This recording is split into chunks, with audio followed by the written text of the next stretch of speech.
ভারতের শত্রু দেশ বলে পরিচিত পাকিস্তানও এবং চীনের সঙ্গে ইদানিং সখ্যতা বেড়েছে বাংলাদেশের, যা ভারতের কাছে যথেষ্ট উদ্বেগের।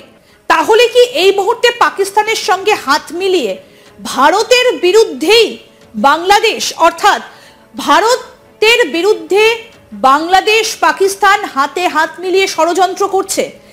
বারবার ঘুঘু তুমি খেয়ে যাও ধান, এইবার ঘুঘু তোমার বাঁধিব পরাণ। এতদিন ভারত বাংলাদেশকে বন্ধুত্বের নাম করে শোষণ করেছে, যা আমাদের কারোরই অজানা নয়। বিগত 15 বছরে বাংলাদেশের রাষ্ট্র ক্ষমতায় ছিল ভারতের আজ্ঞাবহ সরকার। এর ফলে খুব সহজেই বাংলাদেশ থেকে একতরফা সুবিধা নিয়েছে ভারত। শুধু তাই নয়, ভারতের সাথে এমন অনেক চুক্তি করা হয়েছিল যেগুলো বাংলাদেশের স্বার্থবিরোধী।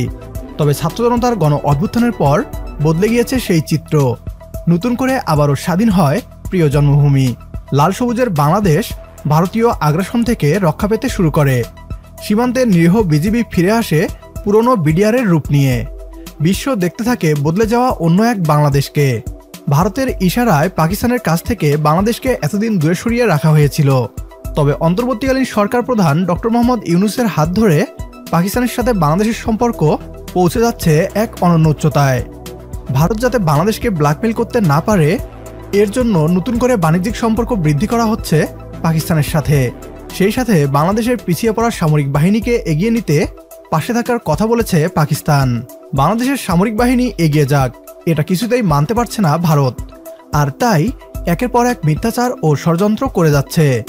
বাংলাদেশ ও পাকিস্তানের সম্পর্ক বৃদ্ধি করা নিয়ে কি বলছে ভারতীয় পশ্চিমবাংলার মিডিয়া, আসুন তা দেখি। অনুরোধ করছি ভিডিওটি শেষ পর্যন্ত দেখার জন্য, কেননা ভিডিওর শেষ অংশে পশ্চিমবাংলার মিডিয়ার মিথ্যাচারের যথাযথ জবাব দিব আমরা। সম্প্রতি পাকিস্তানের একটা কার্গো জাহাজ বাংলাদেশের চট্টগ্রামের কাছে বন্দরে নোঙর করেছে। আপাত দৃষ্টিতে স্বাভাবিক মনে হলেও এটা কিন্তু আদৌ স্বাভাবিক নয়। বলা হচ্ছে ট্রানজিট না পেয়ে নাকি পাকিস্তানের ওই পণ্যবাহী জাহাজ বাংলাদেশের বন্দরে ভিড়েছে, যা কিন্তু আদৌ গ্রহণযোগ্য যুক্তি নয়। কারণ এই জাহাজটি নোঙর করার পর থেকে অদ্ভুত একটা গোপনীয়তা মেনটেন করা হচ্ছে। ওই জাহাজটিতে কি রয়েছে তা কিন্তু জানানো হয়নি ঘুণাক্ষরেও। অথচ কোনো বিদেশি জাহাজ নোঙর করলে অডিট হয়, কিন্তু এক্ষেত্রে কোনো অডিট করা হয়নি। সূত্রের খবর এই জাহাজটিতে নাকি বেশ কিছু কন্টেনার রয়েছে। সেই কন্টেনারগুলোতে সম্ভবত এমন কিছু গোপনীয় জিনিস রয়েছে যা বাংলাদেশের অন্তর্বর্তী সরকার চায় না কেউ জানুক। এই বিষয়টিকে মোটেই ভালো চোখে দেখছে না ভারত। বাংলাদেশের হাসিনা সরকারের পতনের পর মোহাম্মদ ইউনূসের নেতৃত্বে যে অন্তর্বর্তী সরকার শপথ নিয়েছে, সেই সরকার মোটেই ভারতের সঙ্গে সুসম্পর্ক বজায় রাখার ব্যাপারে উদ্যোগী হয়নি। বরং ভারতের শত্রু দেশ বলে পরিচিত পাকিস্তানও এবং চীনের সঙ্গে ইদানিং সখ্যতা বেড়েছে বাংলাদেশের, যা ভারতের কাছে যথেষ্ট উদ্বেগের। এইভাবে বাংলাদেশের বন্দর ব্যবহার করে পাকিস্তান থেকে শুরু করে চীন ভারতের বিরুদ্ধে আক্রমণ বা নাশকতামূলক কাজ করতে পারে, এমন সম্ভাবনা উড়িয়ে দেওয়া হচ্ছে না।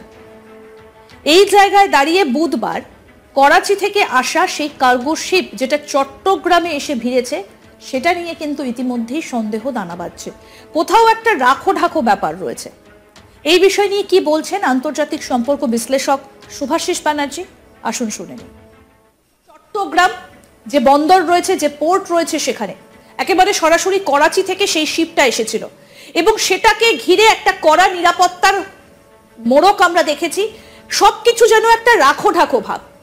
তাহলে কি এই মুহূর্তে পাকিস্তানের সঙ্গে হাত মিলিয়ে ভারতের বিরুদ্ধেই বাংলাদেশ, অর্থাৎ ভারতের বিরুদ্ধে বাংলাদেশ পাকিস্তান হাতে হাত মিলিয়ে ষড়যন্ত্র করছে? এই প্রশ্নটা খুব স্বাভাবিকভাবেই উঠে আসছে। আমরা এই বিষয় নিয়ে আলোচনা করব। আন্তর্জাতিক সম্পর্ক বিশ্লেষক শুভাশিস ব্যানার্জি এই মুহূর্তে রয়েছেন আমাদের সঙ্গে টেলিফোন লাইনে। শুভাশিস, আজ তক বাংলায় স্বাগত জানাই আপনাকে। শুরুতে যেটা আপনার কাছ থেকে জানতে চাইবো, এই মুহূর্তে দাঁড়িয়ে বর্তমান যে পরিস্থিতি, তাহলে কি পাকিস্তান আর বাংলাদেশ হাত ধরাধরি করে ভারতের বিরুদ্ধে কোনো ষড়যন্ত্র করছে? আপনার কি মনে হয়? দেখুন, প্রথম কথা, আন্তর্জাতিক সম্পর্কে কোনো পার্মানেন্ট বন্ধু বা পার্মানেন্ট শত্রুর কনসেপ্ট এক্সিস্ট করে না। সেই জাহাজের ইটসেলফ যে কনসেপ্টটা ওনারা তৈরি করতে চাইছেন, যেটা একটা কার্গো ফ্লিট এসে দাঁড়িয়েছে এবং যার কার্গো আপনার কি বলে ট্রানজিট বন্ধ ছিল, সে কার্গো ট্রানজিটে ইউনূস সাহেব খুলেছে। আমি বলছি এটা টোটালি একটা ওয়ে, এবং এই টোটাল কনসেপ্টটা যেটা উনি বোঝাতে চাইছেন, এটা একটা মিথ্যে কনসেপ্ট। তার কারণটা হলো এই যে কার্গো শিপটা এসছে, এই কার্গো শিপটা হচ্ছে চাইনিজ মেড, এবং এই কার্গো শিপের মধ্যে এমন কন্টেনার এসছে যেই কন্টেনারের ইঙ্গিত এবং তার আন্তর্জাতিক যে ধরনের ঘটনার সাথে লিঙ্কেজ পাওয়া যাচ্ছে সেগুলো অত্যন্ত ভয়ঙ্কর। কিন্তু কেন হঠাৎ করে মোহাম্মদ ইউনূস এই পথটা ধরলেন? শেখ হাসিনার সঙ্গে তার সম্পর্ক ভালো ছিল না সেই কারণে? যে জাহাজটা ঢুকেছে চট্টগ্রামে সরাসরি করাচি থেকে এসে, একটা গুজব রটেছে, কোটানকোট গুজব, যে তাতে নাকি বেশ কিছু অস্ত্রশস্ত্র আছে, এরকম কিছু চীনের, এরকম কিছু খবর কি আপনার কাছে রয়েছে? এর কারণটা হলো এই গোটা বিষয়টার মধ্যে এমন এমন কিছু কন্টেন্ট ঢুকছে যেই কন্টেন্ট গুলো কিন্তু অত্যন্ত অত্যন্ত ভয়ঙ্কর। এবং আমি তোমাকে একটা কথা বলছি, কোনো আন্তর্জাতিক কূটনীতিতে কোনো ঘটনা জাস্ট এমনি ঘটে না। কিন্তু এটা তো ভারতের পেছনে ষড়যন্ত্র করতে গিয়ে নিজের সার্বভৌমত্বকে বিকিয়ে দেওয়া। হ্যাঁ, একদমই তাই। এবং সব থেকে অদ্ভুত করার কথাটা হলো, তুমি ভারত ভুলে যাও, আজকে বাংলাদেশে যেইভাবে পাকিস্তান আর্মি পেনিট্রেট করছে, এটা 71-এও ঘটেছিল, তার আগেও ঘটেছিল, এবং সব থেকে ভয়ঙ্কর ইন্ডিকেশন যেটা আসছে, Bangladesh is opening door for China, সেটা ডাইরেক্টলি হোক বা ইনডাইরেক্টলি হোক।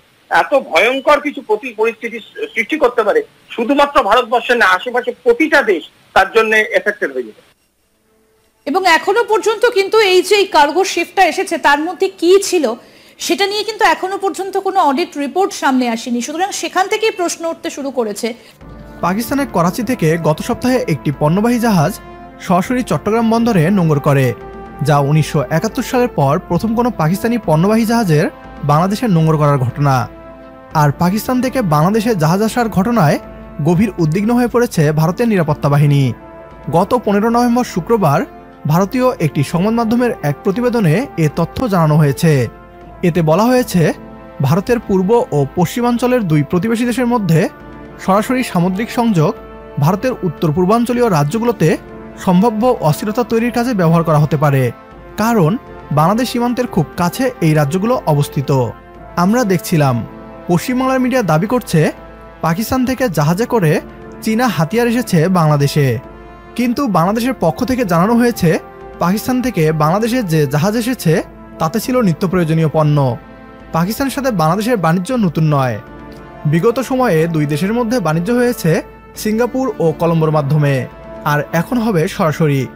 ভারতীয় মিডিয়াকে বলতে চাই, পাকিস্তান থেকে জাহাজে যদি হাতিয়ারও আসে তা নিয়ে আপনাদের এত মাথা ব্যথা কেন? বাংলাদেশ একটি স্বাধীন দেশ, আমাদের স্বাধীনতা রক্ষার জন্য যা প্রয়োজন আমরা সেটাই করব। আপনারা যদি সত্যিই বাংলাদেশের বন্ধু হয়ে থাকেন তাহলে এত ভয় পাওয়ার কারণ কি? বাংলাদেশ একটি শান্তিপ্রিয় দেশ, তবে আমাদের স্বাধীনতা ও সার্বভৌমত্বে যদি কেউ আঘাত করে তাহলে বাংলাদেশের 18 কোটি জনগণ বসে থাকবে না। আমরা সবার সাথেই বন্ধুত্ব চাই, কিন্তু বন্ধুত্বের নামে বাংলাদেশকে শোষণ করার সুযোগ কাউকে দেয়া হবে না। একমত হলে কমেন্ট বক্সে ইয়েস লিখে জানিয়ে দিন আমাদের, সেই সাথে ভিডিও শেয়ার করে দেখার সুযোগ করে দিন আপনার বন্ধুদের। পরবর্তী ভিডিও দেখার আমন্ত্রণ জানিয়ে বিদায় নিচ্ছি আজ। আল্লাহ হাফেজ।